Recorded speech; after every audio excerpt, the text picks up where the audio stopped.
टीकमगढ़ जिले में लंबे समय से कोतवाली के पीछे ठगन की गली में स्थित बजाज इलेक्ट्रिकल दुकान में रोहिल कंपनी के नकली कृषि पाइप बेचे जाने का कारोबार चल रहा था।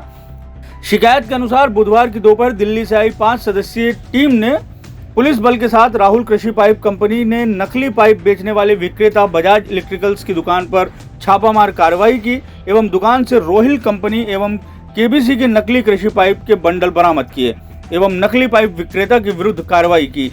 इसी मामले को लेकर बजाज इलेक्ट्रिकल संचालक वीरेंद्र कुमार जैन ने अपना पक्ष रखते हुए कहा कि राहुल कंपनी से आई टीम ने मेरी दुकान का सघन निरीक्षण किया, लेकिन मेरी दुकान से कोई नकली पाइप प्राप्त नहीं हुआ और कहा कि यह कंपनी 1 साल पहले बंद हो चुकी थी। इसके साथ ही आरोप लगाते हुए कहा कि यह कंपनी जिसको पृथ्वीपुर निवासी सत्येंद्र कुमार जैन ने ली है, जहां से टीकमगढ़ जिले में विगत कई दिनों से पाइपों की सप्लाई की जा रही है। अब उक्त कार्रवाई में दोषी कौन, इसका पता जांच के उपरांत चल पाएगा। मैं advocate Ranjit Kumar, local commissioner appointed by MS Sukhwinder Kaur from Delhi district जज। इन्होंने लोकल कमिश्नर नियुक्त किया मुझे आने के लिए, देखने के लिए कि राहुल नाम से जो भी प्रोडक्ट्स हैं वो ओरिजिनल हैं और राहुल नाम से डिफेक्टिव जो नकली प्रोडक्ट्स बन रहे थे उनको सीज़ करने के लिए। तो हम यहाँ पर आए, हमने देखा जो भी आइटम्स हमें मिले हैं हमने उसको सीज़ किया है। तो इसमें लगभग कितनी का सामान पकड़ा गया? ये है टोटल एलडी पाइप्स हैं, ये क्वांटिटी में 3 है एलडी पाइप्स न्यू राहुल के नाम से, और एमपीटी कैरी बैग्स हैं वो हमें 2 मिले हैं इस शॉप से, बजाज इलेक्ट्रिकल शॉप से। वैसे इसी प्रकार की कार्रवाई और भी कथित रूप से चलती रहेंगी क्या? बिल्कुल। राहुल एलडी पाइप वालों की ओर से सर्च के लिए आवेदन दिया गया था, जिसके द्वारा कोर्ट के आदेश के बाद में अधिकारियों इंदौर और दिल्ली के अधिकारियों के द्वारा सर्च किया गया। हमारा यहाँ पर रिटेल का ही काउंटर है, होलसेल का काउंटर है नहीं बजाज इलेक्ट्रिक एंड वायर्स का, इसलिए उनको यहाँ पे हमारे यहाँ से कुछ भी नकली प्रोडक्ट प्राप्त नहीं हुए। फिर भी उनका ऐसा मानना था कि ये 3 जो एलडी पाइप हैं, 3 नंग, जिनकी वैल्यू 2100 रुपये से अधिक नहीं है, ठीक है ना, 2100 रुपये, और उन्होंने कहा कि ये हो सकता है नकली हो। तो कंपनी के द्वारा बाद में ये माना गया कि ये प्रोडक्ट नकली नहीं है। सर्च करके वापस चले गए और हमें उनसे कोई आपत्ति नहीं, हर कंपनी वाले अपनी अपनी उसके लिए करते हैं सर्च कि हमारा नकली माल ना बिके।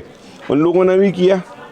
इसके बाद में राहुल वालों से हमारे अच्छे संबंध हैं, जिन्होंने इस कंपनी को भी परचेज किया है, और राहुल का नकली माल बिकने का प्रश्न ही नहीं है। राहुल कंपनी 1 वर्ष से बंद पड़ी है, डिफाल्टर है।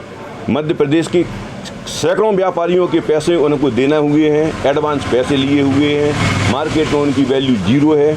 इसलिए राहुल कंपनी की तरफ से सर्च का अभी कोई औचित्य ही नहीं था, क्योंकि इस कंपनी को जिन्होंने टेक ओवर किया है सत्येंद्र कुमार जैन पृथ्वीपुर वाले, जितना भी राहुल का माल बिकवाते हैं वो सत्येंद्र जैन पृथ्वीपुर ही बिकवाते हैं। सारा का सारा टीकमगढ़ जिले में जितना भी नकली माल प्राप्त होगा, हमारे पास तो नहीं मिला है, लेकिन अन्य व्यापारियों के पास भी जिनके पास प्राप्त होगा, उसमें सत्येंद्र कुमार जैन पृथ्वीपुर, जो अब राहुल कंपनी के मालिक हो चुके हैं, जिन्होंने उसको परचेज किया है, उनके द्वारा ही बिकवाया हुआ सारा माल शहर में प्राप्त होगा अन्य व्यापारियों से।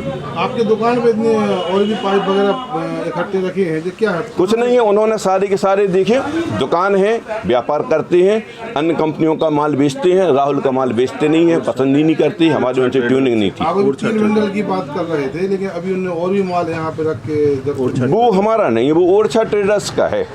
बाजू में, हमारे बाजू में दीवार से लगी हुई है ओरछा ट्रेडर्स, मैं नहीं जानता उनको, शायद कोई यादव जी हैं, उनका है, और उनके यहाँ से जब्त हुए। हमारे यहाँ से कोई माल जब्त नहीं किया, ना वो साथ लेके गए हैं। टीकमगढ़ जिले से मनोज खरे की रिपोर्ट। CEN न्यूज, देश प्रदेश की ताजा तरीन खबरों के लिए CEN न्यूज को सब्सक्राइब करें और रहें पल पल की खबर से हर पल बाखबर।